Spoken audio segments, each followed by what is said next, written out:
Olá! E no FAAPcast de hoje, a gente vai falar sobre a residência artística da FAAP, recebendo Carlos Monareta. Muito obrigada pela sua presença. Eu que agradeço, Ana. Grande prazer estar aqui com você. Você que é um dos artistas residentes dessa temporada da residência artística da FAAP, eu quero saber como é que a FAAP influenciou a sua vida e como é que você escolheu a FAAP para ser a sua residência artística desse ano. Sem dúvida teve uma grande influência, porque eu entendo a residência como um projeto louvável no Brasil, principalmente pela essa oportunidade dos artistas terem um momento bem maior de estadia na cidade. Principalmente artistas que vêm de outros países, de outros estados como eu. Você é de Goiânia. Isso, exatamente. E quando começou essa sua relação com a FAAP, né, a coordenação da residência artística da FAAP é do Marcos Moraes, que também é Sim. diretor do Museu de Arte Brasileira, e como é que você decidiu que você aplicaria esse processo, assim? Eu fazia um outro programa de residência. E durante esse processo, eu conheci um artista da Argentina que estava fazendo a residência e ele me propôs a submissão do projeto e falou que tinha um grande potencial dentro da residência, que eu deveria acreditar nisso e que eu deveria me inscrever. Então, quando eu comecei a analisar o projeto e entender que existia uma grande possibilidade nesse momento da minha carreira de estar aqui e aproveitar a relação com os agentes do sistema, entender como se dá de fato o circuito artístico, aí foi assim, me brilhou aos olhos a possibilidade de participação, né. E a residência artística da FAAP, como você mencionou, um artista da Argentina te apresentou. Recebe artistas do mundo todo Sim. e de várias regiões do Brasil. Na residência atualmente, quem são seus vizinhos de residência? Por exemplo, o Você meu é de vizinho. Goiânia Exato. e Eu o sou seu de Goiânia, vizinho? Goiás, o meu vizinho é o João Massano, que ele é de Portugal, e tem pessoas da França, por exemplo, o LD Garnier, tem a Júlia Arbex, que é de Belo Horizonte, o Lucas Matoso, que é de BH também, e também Diana, que é de Porto Rico, e Henry, que é do Chile. E cada artista tem um apartamento que fica na Praça do Patriarca, que é a residência artística da FAAP, certo? Sim, Você está há 5 meses, Carlos, desenvolvendo seu projeto de pesquisa? exatamente. Eu estou, na verdade, há 2 meses dentro da residência e meu projeto ele prevê a participação de 5 meses, que é o tempo máximo de residência. E funciona da seguinte forma: existe a chamada, que é aberta para pessoas que não moram no estado de São Paulo Uhum. e que moram em outros países, e aí se faz a reunião desse grupo, a partir da submissão de projetos que têm um interesse em desenvolver pesquisas, relacionadas à cidade de São Paulo. Então, por exemplo, o meu trabalho ele lida literalmente com o espaço do centro de São Paulo, que é o projeto intitulado Catado. Então, na submissão é necessário fazer essa relação com a cidade, a relação se entender melhor como se dá a questão histórica da residência, dos projetos que foram desenvolvidos lá, para que você consiga fazer uma boa submissão e assim participar. Nesses 2 meses, o que a gente vai ter o primeiro Open Studio, né, que Sim, tem, os artistas abrem os seus ateliês para que o público externo acompanhe a evolução das obras, e num segundo momento tem o próximo Open Studio que vocês entregam a realização do projeto como um todo, né. exato. O que deu tempo já de você maturar nesses 2 meses do seu projeto, que você vai apresentar no Open Studio que está chegando? É interessante assim porque a proposta do projeto é necessária ser ter uma antecipação de um cronograma. Então, no meu trabalho, os 2 primeiros meses eles foram de imersão na cidade, de Uhum. relação com o entorno, a catação dos objetos, e pra posteriormente no terceiro começar a relacionar esses objetos, pensar de uma forma instalativas.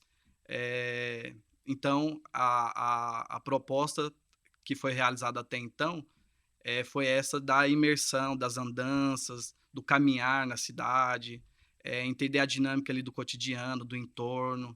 Então, até então foi feito isso.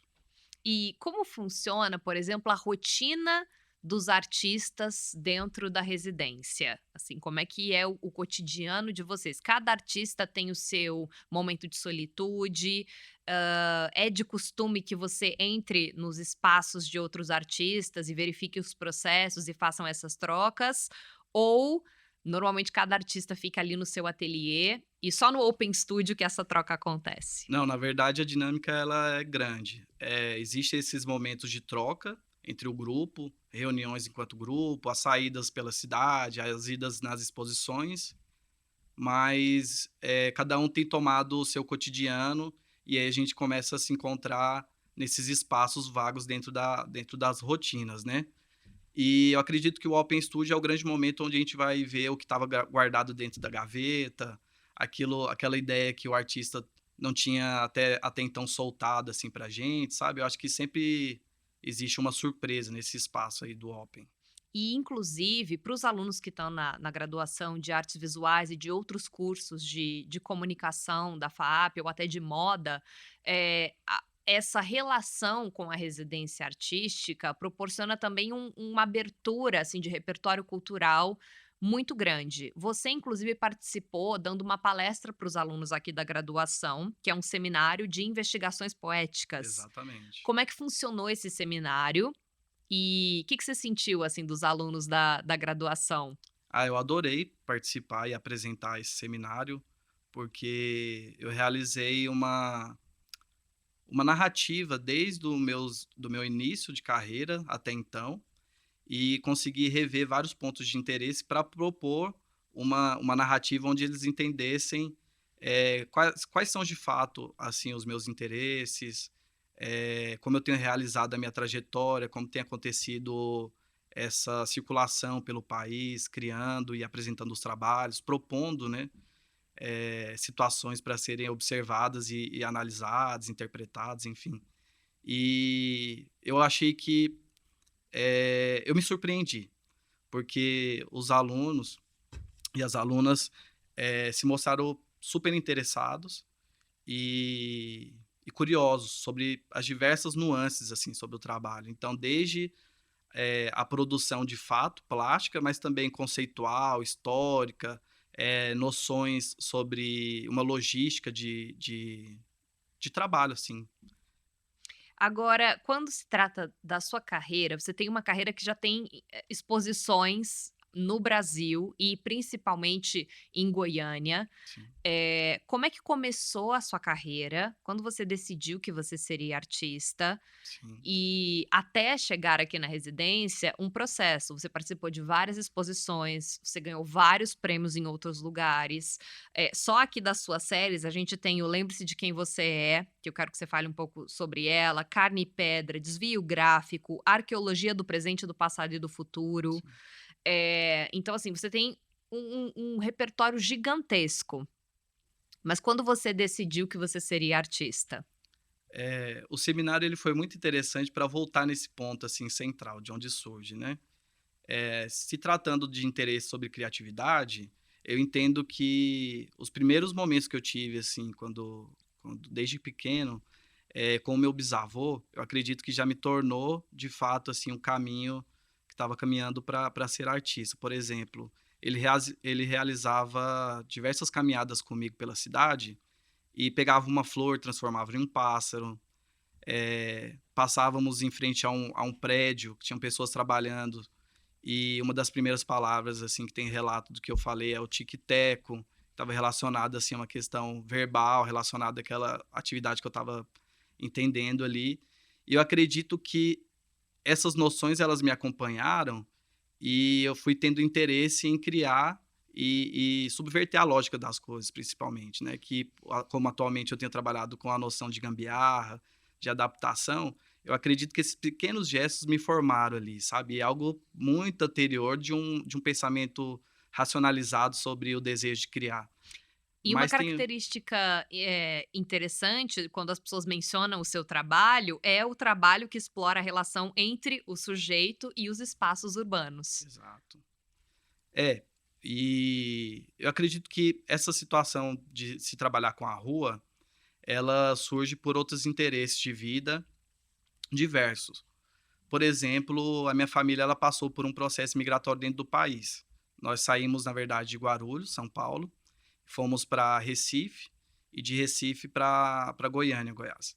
Então, isso dentro de um fusquinha. Meu pai, minha mãe e minha avó. E por estar longe a vida inteira, nós sempre estávamos fazendo esse processo de trânsito entre os estados, principalmente de carro ou ônibus. Então, eu acredito que essa questão relacionada às viagens, elas acabaram repercutindo nesse desejo de ser um artista caminhante, de sempre estar em desenvolvimento na rua, em trânsito, sabe? Lidando com a paisagem, a transformação da paisagem, a transformação dos lugares, as características específicas que cada lugar tem. Então, acredito que essa situação familiar, ela acaba também me formatando de outra forma. E além disso, é a minha relação com o skate, que me deu início à produção plástica. Então, eu ando de skate desde os 13 anos, hoje eu tenho 29, e o skate ele me trouxe uma relação muito íntima com a produção de visualidades, com a produção de conteúdos, por exemplo, de revistas, de vídeos, e ali eu tive um contato com o mundo exterior a mim, e pude entender de uma forma maior, assim, mais ampla, questões culturais, de moda, música. E aí teve o interesse também de começar a registrar, não só a mim, mas os meus amigos andando. E aí eu comecei a fotografar. E tendo esse contato com a fotografia, eu comecei a me interessar por outras questões da cidade, comecei a fotografar a cidade e a relação entre o sujeito e a cidade. E aí começou, daí pra frente tudo desandou. E aí eu tô aqui hoje. E você gosta também de trabalhar com objetos que são descartados, Sim. certo? Na cidade, você consegue ressignificar esses objetos. Mas como é que você faz esse processo de curadoria? Você sai pela cidade e você percebe primeiro um movimento, e aí você vai selecionar os objetos, ou o acaso te ajuda muito nessa seleção? Sem dúvida alguma, o acaso é um grande potencial Para quem dentro desse. acredita em acaso, né? Talvez. Exatamente, quem acredita, eh, mas eu lido com lógicas relacionadas ao acaso, ao erro, à tentativa, e os objetos ele tem depende do projeto que eu estou realizando. Por exemplo, Para esse de agora, da residência. que é o projeto catado, a curadoria ela é muito mais ampla, porque eu tenho catado, diversos objetos, diversos tipos. Então, a seleção ela se dá diversa e tem uma característica muito grande que são objetos descartados, né? Então, eles vão falar sobre uma dinâmica ali da cidade, o que acontece naquele miolo, né? Então, é entender que os objetos eles também não são apenas coisas. Eles também vão falar sobre questões culturais, do ambiente, vão falar sobre questões relacionadas ao consumo que acontece ali no centro, sabe? Que tem diversos tipos de lojas. Então, são materiais que vão aparecer no trabalho. Então, isso é interessante porque se eu mudar esse projeto e levar para outro espaço, possivelmente, eh, de fato, as instalações, os objetos que eu vou criar, eles vão ser transformados e vão falar sobre outras questões. Isso que eu acho que é super interessante, em especial para as residências artísticas, porque é um projeto que é aplicado para determinada localidade. E você ter tido a oportunidade de conhecer o centro de São Paulo antes de pensar o seu projeto, isso te dá uma maior autonomia e uma maior originalidade na hora de você realmente pensar o que você pode dizer com relação a algo que você pode pesquisar e conhecer mais. Mas assim, o centro de São Paulo é um lugar que se modifica todos os dias. E dependendo do horário do dia, você tem uma configuração estética, social, moral, política totalmente diferenciada. O que você pode perceber até agora do centro de São Paulo que te surpreendeu? Que você pode comparar com o centro de Goiânia, por exemplo? Eh, Acredito que a quantidade de pessoas no entorno, Uhum. eh, o meu antigo ateliê ele estava situado em um meio central também da cidade, que é um mercado só que relacionado à cultura têxtil. Então são lojas de roupa, de materiais, e agora eu estou inserido em uma logística de vendas de diversos tipos de produtos, né, de tudo, E de vários outros museus e galerias e prefeituras. Sim, Então, ontem você fez uma foto super interessante também nas suas redes sociais do Farol Santander, sim, que é a Praça do Patriarca, né, ali uma das janelas da residência artística tem uma vista panorâmica para o Farol Santander. exatamente. E estar ali mudou toda a dinâmica que eu havia vivenciado até então com a cidade de São Paulo. Porque ainda, nas minhas vindas anteriores, eu tinha ficado em lugares paralelos, assim, lugares, em extremos, e os recortes de tempos menores, também não davam conta de criar uma dinâmica de fato de experiência de vida ali, de relação, sabe? De reconhecer as pessoas, no cotidiano ali no entorno. Isso é uma coisa curiosa também sobre o centro de São Paulo. À medida em que você respeita o centro, ele te respeita de volta. Sim, E tem pessoas que têm receio, falam que o centro, é perigoso, é violento. Acho que todos os lugares podem ser perigosos e violentos, depende de quem é você, como você está e de que exato. maneira você se protege ou não, né. Hoje é raro um lugar que a gente possa andar, por exemplo, com um telefone celular na rua, na mão e que Sim, não aconteça nada. Mas eu sinto que, principalmente com relação aos artistas, a Praça do Patriarca e a residência artística da FAP, existe quase uma veneração e um respeito e um acolhimento com relação tanto à população de rua que recebe, os artistas e admiram, uhum. quanto com relação ao à própria polícia que faz a segurança. Então, que como você sente essa relação e esse acolhimento da rua com o ofício do artista? Tá sendo super estimulante, porque aquele pedaço ali geográfico, ele tem se mostrado muito cultural. Uhum. Então, eu acho que a proximidade com a prefeitura traz essa segurança, no entorno, e estar em um centro histórico, de uma cidade como São Paulo, é algo muito louco, porque a todo momento tem acontecido eventos, eh, por exemplo, esse final de semana teve uma corrida, então acredito que outras noções sobre o centro, sobre a vida, sabe, a cidade pulsante, tem sido mostrado para mim por conta dessa relação com o contexto ali. Então essa possibilidade de ir para os museus que tem no entorno, de vivenciar os cronogramas de apresentação e prestigiar também muitos amigos e amigas que estão participando ali, tem sido algo muito prazeroso. E além da possibilidade de deslocamento ali para os entornos e vivenciar, assim, de fato, essa vida orgânica que se dá ao circuito artístico, né. O tempo de criação do artista funciona diferente, por exemplo, de um tempo de redes sociais. Em que medida os artistas e você numa residência artística consegue realmente, tomar uma certa distância da sua vida local, para que você consiga mergulhar nesse processo criativo? E como as redes sociais e o smartphone e as tecnologias atrapalham nesse seu processo? Se atrapalham. Sim. Ah, sem dúvida atrapalha, porque um grande problema mundial, tem sido essa procrastinação relacionada às redes sociais, o mau uso dos aparelhos, né, então não E eu a não es desconexão também com o seu território local, né, porque assim, talvez isso pode causar num primeiro momento para o artista que está em outro estado ou em outro país, uma sensação de conforto, sim, porque ele consegue se comunicar com a sua própria cultura, com a sua vida ou com as pessoas que ele está acostumado a conversar, mas ao mesmo tempo isso também causa um certo ruído para que você se conecte e mergulhe naquele universo novo. sem dúvida alguma. E, de fato, eu vivencio o ambiente virtual.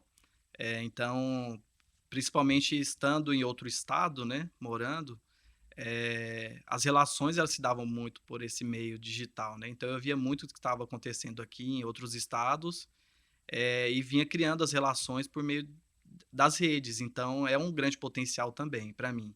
E sobre essa relação do cotidiano de trabalho, o distanciamento não tem como fugir dos nossos interesses, sabe? Então a cabeça do artista, eu acho que ela fica, a todo momento ativa, até Uhum. nos sonhos. Isso é bem Principalmente numa interessante. residência, né? Exatamente, que tem uma imersão total nos projetos.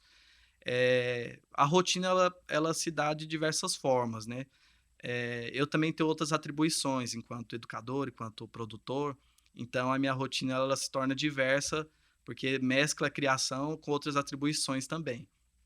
Mas na de criação, eu acredito que tem que ser um momento de imersão total, e de vivenciar mesmo, sabe, as experiências.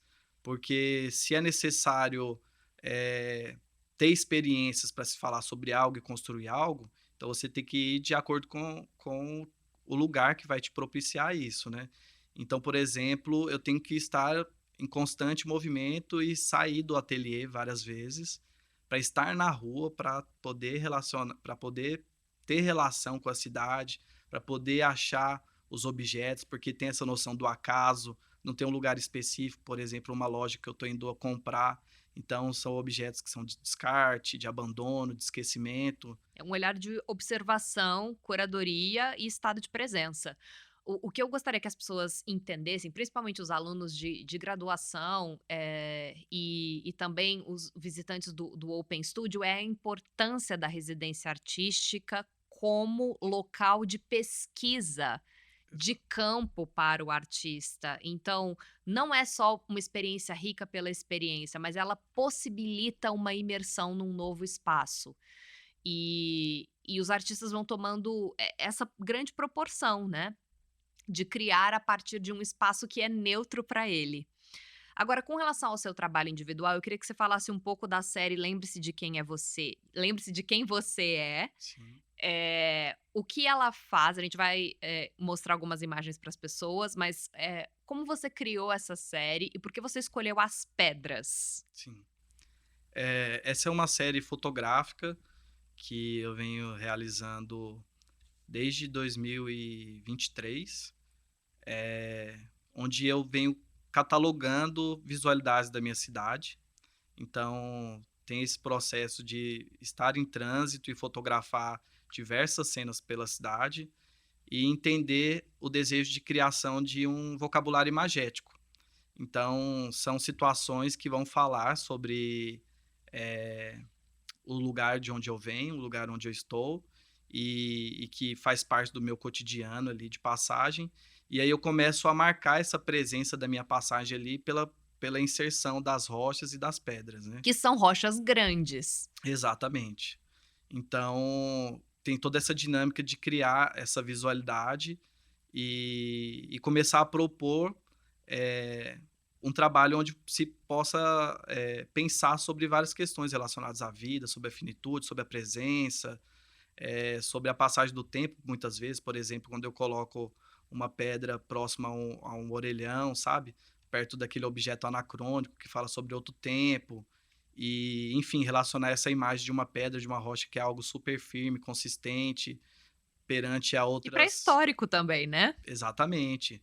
E essa relação ela surge de um momento onde eu comecei a refletir perante a algumas pedras, algumas rochas, entender a existência daquele objeto, daquela matéria, enquanto um outro indivíduo, e de que é um indivíduo que perante a minha finitude ele é muito maior, sabe, de presença já nesse espaço, e de que vai, né, se manter por muito tempo ainda. Então é uma relação muito íntima e que parte desses pontos, assim, de relação. É muito interessante, a gente pensa um pouco na filosofia, né, na finitude da humanidade como espécie, né, e é sempre legal a gente, se colocar como sujeito nesse lugar de vulnerabilidade que é a real localidade da humanidade, né. Nós somos poeiras de estrela, o Sim, Edgar Morin diz isso, e a nossa finitude, ou a nossa espécie, ela pode acabar a qualquer momento, mas o planeta Terra, numa nova configuração, é bem mais provável que continue existindo há muito tempo, né. Então, como é que você, como artista, também entende, o papel da arte, da cultura na educação, para que as pessoas entendam, por exemplo, as questões de sustentabilidade, as questões climáticas, que podem acabar com a nossa espécie, porque o exato. planeta Terra é muito maior do que a espécie humana. Sem dúvida, a área artística é mais um campo de pesquisa e que ele se dá como expressão, né. vai se dar como uma possibilidade de se dar um grito, de se pronunciar ideias. Então, não diferente de outras áreas, vai ser um ambiente que vai surgir diversos diálogos, propostas, também existe o artivismo, então situações mais diretas, né, de possibilidade de um pensamento sobre a transformação das relações ambientais e sociais. Então eu vejo que é um campo de potencial, sabe, para se pronunciar e se posicionar também perante as diversas situações que nós lidamos no dia a dia, né. Agora falando em diversas situações, qual foi o maior desafio como artista que a cidade de São Paulo provocou em você até agora, durante esse processo da residência da FAAP? Ah, essa é uma pergunta profunda. Maior desafio? Ah, talvez seja lidar com todo o estímulo que é proposto. É uma cidade que ela Hiperestimulante. hiperestimulante, que a todo momento traz algo novo, é algo muito vivo, as situações, elas se apresentam com um frescor muito grande, então de fato você se relaciona com questões mundiais que estão acontecendo no mundo inteiro, discussões, é uma cidade que ela é internacional, ela te coloca em uma relação muito íntima com outros lugares, outros países, então eu acho que o grande estímulo e a grande quantidade e o grande desejo, sabe, principalmente com uma pessoa como eu, que tem muita fome de mundo, e que tem diversos interesses, eu me vejo nesse sentido de dar conta de lidar com todo o desejo e com todo o estímulo, assim, que é proposto. E como você pode inspirar os alunos que querem fazer um projeto de residência artística? A FAP também tem parceria com a CT des Artes, então os alunos e ex-alunos do curso de artes visuais e de outros cursos podem aplicar esse projeto e participar da residência artística na CT des Artes, além da residência artística da FAAP, voltada para o público externo. Como montar um bom projeto para adentrar numa residência artística? Uma das características que são um grande ponto de partida na residência da FAP é entender que é uma residência que parte de uma faculdade. Então, o campo de pesquisa dentro da instituição, ele vai ser tomado como um ponto de partida. Então, entender o ateliê como laboratório, entender como uma pesquisa de fato séria, onde vão ter cadências de A cronogramas, base teórica também, né? exato, a base teórica, os processos metodológicos que são adotados. Então, é bem interessante trazer essas características com uma boa base bibliográfica. Não é cobrado lá uma apresentação direta das suas bibliografias, mas isso vai estar no seu projeto ali, no seu texto, né? Os termos que você vai utilizar vão situar você aonde você quer chegar, quais são as discussões que você quer elencar para trazer para o projeto, eh, pensar bem a forma como vai ser distribuído o cronograma, para que de fato seja um projeto hábil de ser feito, e não esquecer do projeto relacional. Então, de relação com o ambiente onde você vai estar presente. Por exemplo, a, a Flávia Junqueira, quando ela veio falar aqui sobre o projeto que ela desenvolveu, eu achei super interessante ela notar que não existia um catálogo, um guia de carrosséis. Uhum, na cidade de Então, Paris. exatamente. E aí, a partir daí, ela propor, né, a criação de um para conseguir pontuar onde está e criar isso. Então é interessante saber o ambiente que você vai e vai ser um grande potencial para você poder fazer uma proposta. Agora, para os planos futuros, ao final da sua residência artística, o que que você vai apresentar para nós, que somos o público da FAAP, e para o público externo? O desejo tem sido criar uma exposição individual, um projeto solo, então está sendo desenvolvido esse projeto. E vai ter o open de fechamento do projeto, onde eu vou trazer uma prévia desses trabalhos. Então, o meu projeto ele visa essa finalização com um projeto solo ou uma individual. E o que que a gente vai poder esperar dessa prévia? Assim, fotografia, pintura, escultura, que tipo de linguagem você vai trabalhar? Como eu sou um artista multimídia, a todo momento eu estou lidando com vários tipos de produção, né? Mas vai ter desenhos, fotografias e objetos. Perfeito. Uma última dica para quem quer participar da residência artística da FAP? Eh, uma última dica, acredito que não desistir das ideias que estão em desenvolvimento, acreditar nos projetos e se entender como um artista que de fato seja organizado, que seja metodológico, que seja uma pessoa atenta em como funciona de fato as engrenagens, sabe? Para que você consiga fazer a inserção de uma forma certa e que te traga resultados concretos. Acredito que seja Arte isso. é afeto, disciplina e muita pesquisa. Carlos, muito obrigada pela sua presença aqui no FAPcast. Eu que agradeço, é um grande prazer. E estamos curiosos para o próximo Open Studio da Residência Artística da FAP. Um grande abraço e até o próximo FAPcast.